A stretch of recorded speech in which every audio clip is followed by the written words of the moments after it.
here the template to one of the 3D flowers. Very simple and easy to make they are. I'll just put that to one side so you can see the different ones, different sizes even, and different things you can do with them. This is an example of just some of the sizes of the templates from that very little one there up to the really bigger one. So I'll put those to one side.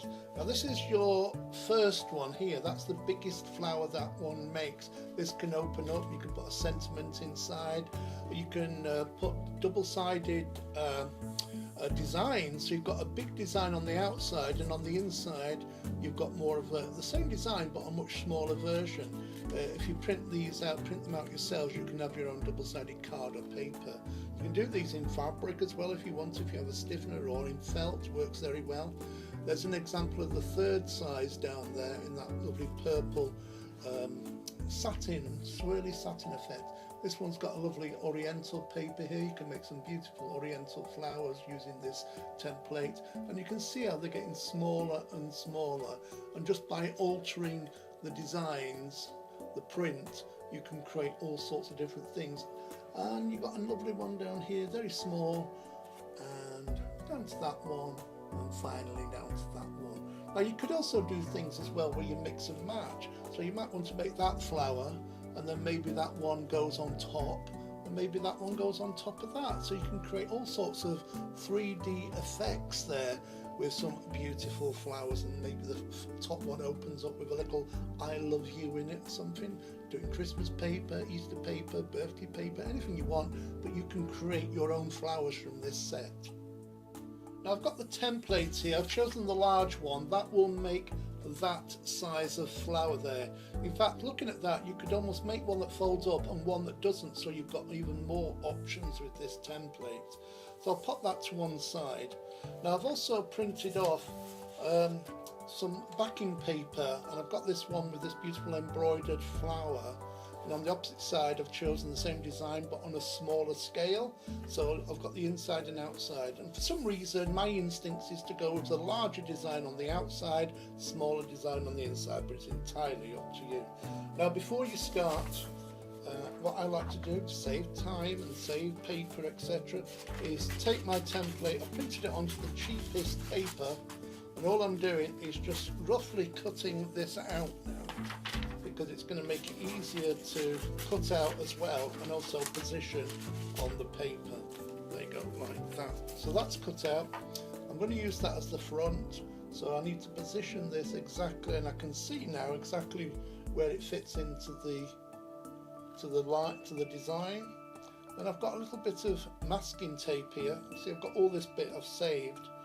A little bit of masking tape. Where's the end gone? There it is. There you go. And just take off a little bit. Now you need to put masking tape all the way around, because you're actually cutting this out in one go. Now if you just have two little pieces, when you cut it out, it'll start slipping and sliding, and your cut lines would look a real mess. So if you actually think ahead and take a little bit of the masking tape and go all the way around, so you're covering all the bits there, when you've finally cut it out, got to the last piece, it'll be held in position and you won't get any crooked lines. So I'm going to cut that out, but before I do, I'm going to trim off this section here, which I can use again. It's all about saving yourself some time. Don't go through that. If I'd have cut straight through there, it'd have defeated the object, so make sure it's still attached to some of the backing paper there. I'm going to put that to one side. I'll use that again, and you know I will. You're a crafter, you'll use it. Then all you've got to do is, before you cut it out, I've got some lines here, the dotted lines. Now that's where your folds are going to be.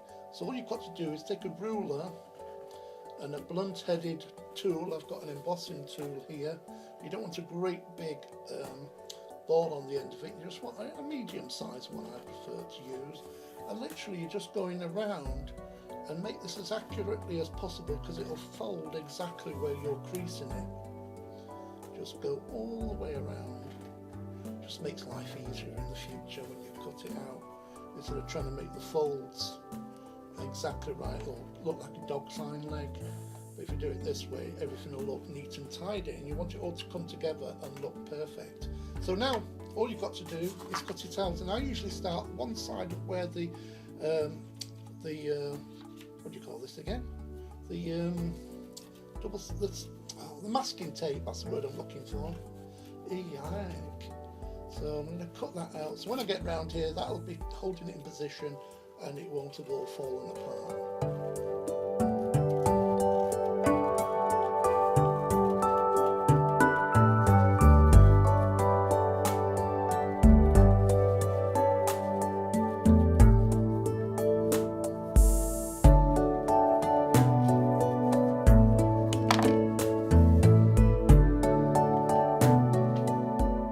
Now that it's cut out, all I've got to do is fold it. You can fold it either way if you want to, but I want to have the smaller design on the inside.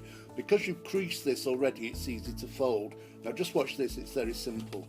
You fold that one over, and because it's creased, as I said, it naturally folds there. Crease it down with your finger, but not too hard, because you want it to be able to pop up and create more of a 3D effect. Then just fold the next one over, like that. Turn it around. It's always easier to turn it around, so it's always in front of you, just makes life easy. Turn it around and just fold over, just tuck that under there slightly, and then all you've got to do on the last one is just slowly crease that and just tuck it underneath in there, and then that creates your flower.